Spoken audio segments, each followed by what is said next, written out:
Ndonja piem mar nyamburko mag Safari Rally Maxine Wahome osetimne pim kendo yangi ni wiye ni tamam ne ikruok ne chakruok mar bura matude gi nek mar osiepne Asad Khan.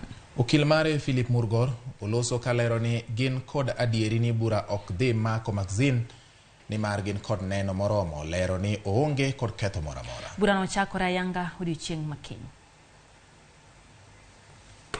This morning she was taken for assessment for her mental capacity to plead.